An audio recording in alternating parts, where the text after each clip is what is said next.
In this video, I'm going to show you how to create your custom audience based on your mailing list. Now, this video is recorded separately from the other video on how to create your custom audience for the purpose of doing retargeting, because there's a chance that you are starting out brand new and I don't expect you to have a list if you're just starting out. However, if you've already been in business for some time, you have a list of your customers somewhere, it could be a database, and especially their email address, then guess what? You have a massive advantage where with it, you can not only run advertisements straight to your existing list of subscribers and customers, you can also create a look-alike audience. And what does look-alike audience mean is that with the data that you give to Facebook, Facebook can then run through it and then seek out other similar customers or similar people like the email addresses that you give.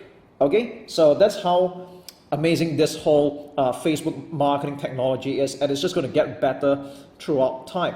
All right, so let's not waste any time. I'm going to show you how this is done. Again, this is only for you if you already have a mailing list of some kind, where there's all the customer details and all that. Now, typically, how do you know that you have enough? Is that you should have at least 1,000 email addresses and above for this whole thing to make sense. All right, so the more you have, the better, so that Facebook can fine-tune it.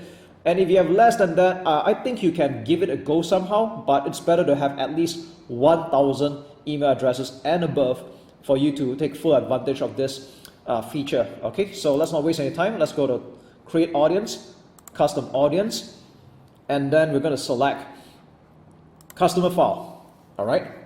Now there are a few options here. If you're using MailChimp, then obviously you choose this, but most of the time you'll be using this add customers from your own file or copy and paste data. Okay.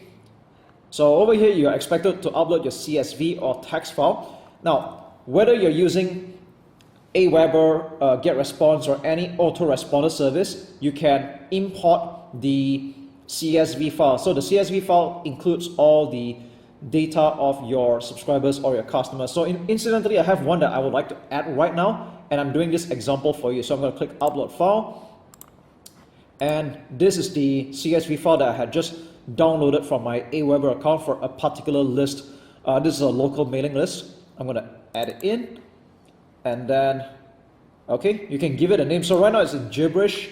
It's better to give it a proper name, so I'm going to call it subscribers Appy Ads Local, and that's the source of this subscribers data. Okay, people that subscribe to Appy Ads Local, bracket Malaysia, because this is a local business. Okay, so I forgot original data source.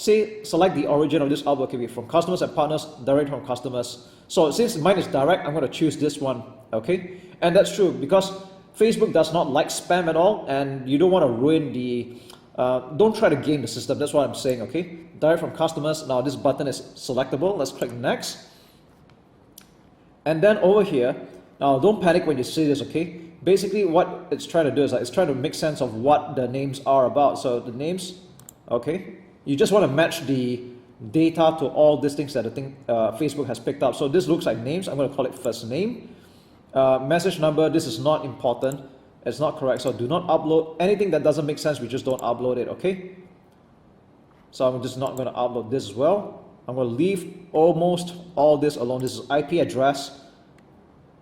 Okay, there's no such thing as IP address here. Okay, web form, let's leave that alone. Country is correct. This is a city. Okay, I'm going to put city, that's correct. Postal code, let's choose zip postal code. Now, the more data you give to Facebook, the better it is, right? But if your autoresponder doesn't capture any of this, then that's okay. You just want to make sure that the details are matched up, all right? And for the record, I use Aweber. I think it's quite reasonably good enough for most beginners, and I've been using it for a long time. So what we have here is 5 columns are mapped and will be uploaded. Okay, let's click upload and create. It's going to take a while depending on how big the list is, and this is only half the list right now, like 489 entries. So again, like I said, it's better to have at least 1,000 and above, and I just add this throughout time.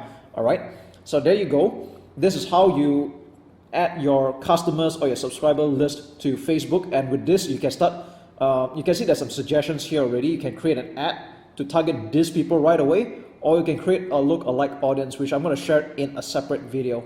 Let's click done, and we're done here.